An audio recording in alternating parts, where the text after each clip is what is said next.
ಕರ್ತನ ಹೆಸರಿನಲ್ಲಿ ನಿಮ್ಮೆಲ್ಲರಿಗೂ ನನ್ನ ವಂದನೆಗಳು. ಸಹೋದರ ಸಹೋದರಿಯರೇ, ಇವಾಗ ನಾವು ಈ ಕಾಲದವರೆಗೂ ನಮ್ಮ ರಕ್ಷಕನಾದ ದೇವರಿಗೆ ಸ್ತೋತ್ರವಾಗಲಿ. ನಮ್ಮನ್ನು ಕಾಪಾಡುತ್ತಾ ನಮ್ಮನ್ನು ಬದುಕಿಸುತ್ತಾ ಈ ದಿನವನ್ನು, ಒಂದು ಹೊಸ ದಿನವನ್ನು ಜೀವನದಲ್ಲಿ ಕೊಟ್ಟಿದ್ದಕ್ಕಾಗಿ ಸ್ತೋತ್ರವಾಗಲಿ. ಇಂದಿನ ದೇವರ ಧ್ವನಿಯನ್ನು ನಾವು ಕೇಳೋಣ ಬನ್ನಿ. ಇವಾಗ ನಾವು ಆದಿಕಾಂಡ 3:8 ನಾವು ಸ್ಪಷ್ಟವಾಗಿ ಅದನ್ನು ನಾವು ಓದಿಕೊಳ್ಳಬೇಕಾಗುತ್ತೆ. ಏನಂತ ಹೇಳ್ತಿದ್ದಾರೆ ದೇವರಂದರೆ, ನಮ್ಮ ಅಬ್ಬಾ ಫಾದರು ದೇವರಾದ ಕರ್ತನ ಶಬ್ದವನ್ನು ಆದಾಮ್ ಅವರು ತೋಟದಲ್ಲಿ ನಡೆಯುವಾಗ ಅವರು ದೇವರಾದ ಕರ್ತನ ಮುಂದೆ ಬರದೇ ಹೋಗಿ ತೋಟದ ಮರಗಳಲ್ಲಿ ತನ್ನನ್ನು ಬಚ್ಚಿಕೊಂಡರು ಅಲ್ವಾ. ಅವರು ಈ ವಾಕ್ಯದಲ್ಲಿ ಸ್ಪಷ್ಟವಾಗಿ ಹೇಳ್ತಿದ್ದಾರೆ, ಅವರು ದೇವರು ಕರೆದಾಗ ಅವರು ಬರಲಿಲ್ಲ, ಆ ತೋಟದಲ್ಲಿ ಎಲ್ಲೋ ಮರಗಳ ಹಿಂದಗಡೆ ಬಚ್ಚಿಕೊಳ್ಳಿದ್ದಾರೆ. ಓಕೆನಾ. ಇವಾಗ ನಾವು ನೋಡೋಣ ಇಂಗ್ಲಿಷ್ನಲ್ಲಿ. ಮತ್ತೆ ಅವರು ಕರ್ತನಾದ ದೇವರ ಧ್ವನಿಯನ್ನು ಕೇಳಿದರು. KGY ಬೈಬಲಲ್ಲಿ, ಆ ಒಂದು ಆಂಪ್ಲಿಫೈಡ್ ಬೈಬಲಲ್ಲಿ ಹೀಗಿದೆ, ಅವರು ದೇವರಾದ ಕರ್ತನ ಶಬ್ದವನ್ನು ಕೇಳಿದರು. ದೇವರಾದ ಕರ್ತನಾದ ಶಬ್ದವನ್ನು ಕೇಳಿದರು. ಅರ್ಥ ಆಯ್ತಾ? ಇವಾಗ ನಾವು ಇದ್ರ ಮುಂದಕ್ಕೆ ಹೋಗೋಣ. ಇವಾಗ ಹಿಬ್ರೂ ಭಾಷೆಯಲ್ಲಿ ಖೋಲ್ అంటే ಡೆಫಿನೇಷನ್ ನಾನು ನಿಮ್ಗೆ ಕ್ಲಿಯರಾಗಿ ಹೇಳ್ತಿದ್ದೇನೆ. ಖೋಲ್ అంటే ವಾಯ್ಸ್, ಶಬ್ದ, ನಾಯ್ಸ್, ಧ್ವನಿ. ಓಕೆನಾ. ಇದು ನಾವು ಕೇಳಿರುವ ಒಂದು ವಾಕ್ಯದ ಧ್ವನಿ. ಯಾರ್ದು? ನಮ್ಮ ದೇವರದು, ನಮ್ಮ ಯೇಸು ಸ್ವಾಮಿ, ರಾಜಾದಿರಾಜನು, ನಮ್ಮನ್ನು ಸೃಷ್ಟಿಕರ್ತನಾದ ಯೇಸು ಸ್ವಾಮಿ ಅವನ. ಇವಾಗ ನಾವು ನೋಡೋಣ ಬನ್ನಿ.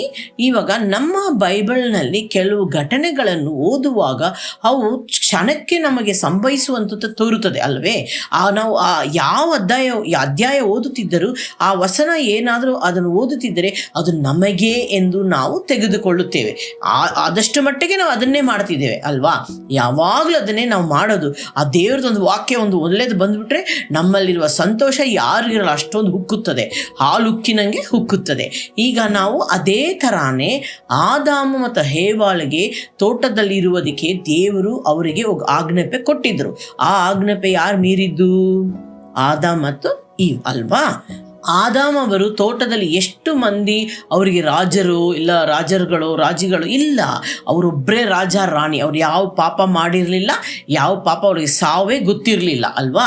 ಅವ್ರು ಯಾವುದಕ್ಕೂ ಅವರು ಒಂಥರ ಯಾವುದರಲ್ಲಿ ಇಬ್ಬಂದಿಲಿ ಇರಲಿಲ್ಲ, ಎಲ್ಲದರಲ್ಲೂ ಆಡಂಬರವಾಗಿ ಆರಂಭವಾಗಿ ಇದ್ದವರು ಅಲ್ವಾ. ಇವಾಗ ಆದುದರಿಂದ ಆದಾಮ್ ಪಾಪ ಮಾಡುವ ಮೊದಲು ದಿನ ಎನಿಸಲ್ಪಡಲಿಲ್ಲ. ಆದ್ದರಿಂದ ತೋಟದಲ್ಲಿ ದಿನ ಸಂಖ್ಯೆಗಳು ಬರೆಯಲಾಗೇ ಇಲ್ಲ. ಅಂದರೆ ಆದಾಮ್ ಯಾವತ್ತೂ ಆ ತಪ್ಪು ಮಾಡ್ತೇನೆ ಎಂಬ ಅವನು ಅಂದ್ಕೊಂಡಿರಲಿಲ್ಲ. ಅದಲ್ಲದೆ ಆ ಒಂದು ಫ್ರೀಡಮ್ ಮತ್ತು ದೇವರು ಕೊಟ್ಟಿದ್ದ ಒಂದು ಆಶೀರ್ವಾದ ಅದರಲ್ಲಿ ತುಂಬ ಸಂತೋಷವಾಗಿ ಸಮಯವನ್ನು ಕಳೀತಿದ್ದರು. ಆದಿಕಾಂಡ 1:14 ನಾವು ನೋಡಬೇಕಾದರೆ ದೇವರ ಗಮನದಲ್ಲಿ ಪ್ರತ್ಯಕ್ಷವಾಗಿ ಆ ರಾತ್ರಿಯ ಬೆಳಕಾಗುತ್ತಿರುವಾಗಲೇ ಅವು ಹಗಲು ಮತ್ತು ವರ್ಷದ ಸೂಚನೆ ಸಂಶಯಗಳನ್ನು ಆಗಲು ರಾತ್ರಿ ಮಾತ್ರ ಅಲ್ಲ, ಅವುಗಳಿಗೆ ಏನೇನು ಬೇಕಾಗಿದೆ, ಸಮಯ, ವರ್ಷಗಳು, ಎಣಿಕೆಗಳು, ಇದೆಲ್ಲ ಒಂದು ತೋಟದಲ್ಲಿ ಆದಾಮ್ ಅವರಿಗೆ ಎಷ್ಟೋ ಕಾಲ ಇರುತ್ತಾರೋ ನಮಗೆ ತಿಳಿಯದು. ಆಗ ಆದಾಮ್ ಮತ್ತು ಹಾವಳ ಸ್ವರವನ್ನು ಕೇಳುವರು, ಆದರೆ ಅವರು ಹೆದರುತ್ತಾರೆ.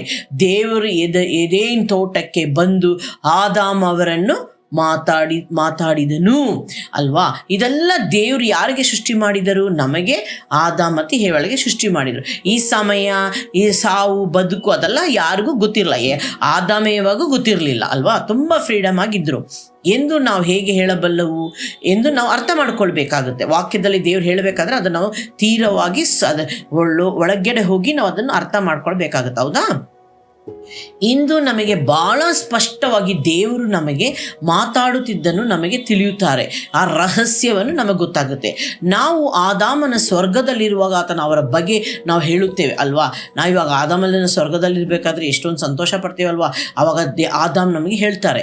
ಮೇಲಿನ ವಚನಗಳು ಓದುತ್ತಾ ಯೆಹೋವ ದೇವರ ಸ್ವರಕ್ಕೆ ಅಟ್ಟಿಕೊಂಡಿದ್ದು ಮತ್ತು ಎಷ್ಟು ಹೇಳೋದು, ಆದಾಮ್ ಮತ್ತು ಹೇವಳು ದೇವರ ಪಾದವ ಶಬ್ದವನ್ನು ಕೇಳುವಾಗಲೇ ಹೆದರಿ ಓಡೋಗ್ಬಿಟ್ರು ಅಲ್ವಾ.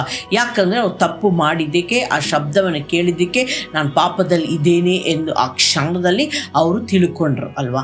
ಅದಕ್ಕಾಗಿ ಅವರು ಪ್ರಾರ್ಥನೆಯಲ್ಲಿ ಮುಂದೆ ಬಂದು ವಾಕ್ಯದ ಓದಕ್ಕೋ ಶಿಕ್ಷೆಗಳಿಗೋ ಯಾವುದವರು ಆ ಥರ ಒಂದು ತಪ್ಪಿಸಿಕೊಳ್ಳೋದಕ್ಕೆ ಅವರು ಒಂದು ಪ್ರಯತ್ನ ಮಾಡ್ತಿದ್ರು. ಯಾಕಂದರೆ ಆ ತಪ್ಪು ಮಾಡಿದ್ದಕ್ಕೆ ಅವ್ರಿಗೆ ಅದೆಲ್ಲ ಗೊತ್ತಿರಲಿಲ್ಲ.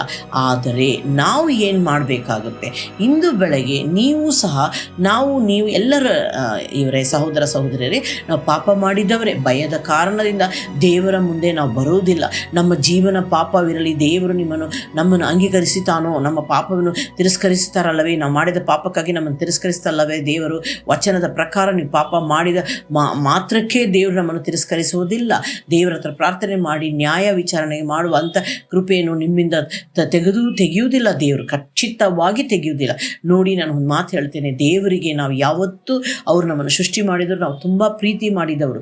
ನಾವು ಯಾವತ್ತೂ ದೇವರಿಗೆ ಋಣಬಂಧನಾಗಿರಬೇಕು. ಹೊತ್ತು ದೇವರು ನಮ್ಮ ಪಾಪ ಮಾಡಿದ್ದೇವೆ. ಇವಾಗ ಆದಾಮೇ ಪಾಪ ಮಾಡಿದ್ರು, ಅದು ದೇವರು ಅವರನ್ನು ಕ್ಷಮಿಸಿ ಅವ್ರಿಗೊಂದು ಒಳ್ಳೆ ಜೀವನವನ್ನು ಕೊಟ್ಟರಲ್ವಾ, ಒಂದು ಸಂತೋಷವಾದ ಒಂದು ಜೀವನವನ್ನು ಅವ್ರು ಆಗ್ತಿದ್ರು. ಅದೇ ಥರನೇ ನಮ್ಮ ಜೀವನದಲ್ಲಿ ಕಷ್ಟ ಸಂಕಟ ಏನೇ ಬಂದರೂ ನಾವು ದೇವ್ರ ಪಾದವನ್ನು ಬಿಡಲೇಬಾರದು. ಯಾವ ಕಾರಣಕ್ಕೂ ಏನೇ ತಪ್ಪು ಮಾಡಿದ್ರು ದೇವ್ರ ಹತ್ರ ಕ್ಷಮಾಪಣೆ ಕೇಳ್ಬಿಟ್ಟು, ಅಪ್ಪ ಇನ್ನು ಮುಂದೆ ನಾನು ಈ ತಪ್ಪು ಮಾಡೋದಿಲ್ಲ, ನನ್ನ ಜೀವನದಲ್ಲಿ ಇನ್ನು ಮುಂದೆ ನಾನು ಈ ತಪ್ಪು ಮಾಡದೆ ನನ್ನನ್ನು ಕಾಪಾಡು. ಆ ಒಂದು ಮಾತು ಹೇಳಿದ್ರೆ ನಾವು ದೇವರ ರಕ್ತದಲ್ಲಿ ನಾವು ನಮ್ಮ ಪಾಪನೆಲ್ಲ ತೊಲಗಿಸ್ತಾರೆ ದೇವರು. ಮತ್ತು ನಾವು ಶುದ್ಧಿಯಾಗಿ ದೇವರ ಪಾದದಲ್ಲಿ ನಾವು ಯಾವಾಗಲೂ ಇರ್ತೇವೆ. ನಾವು ಪ್ರಾರ್ಥನೆ ಮಾಡೋಣ ಬನ್ನಿ.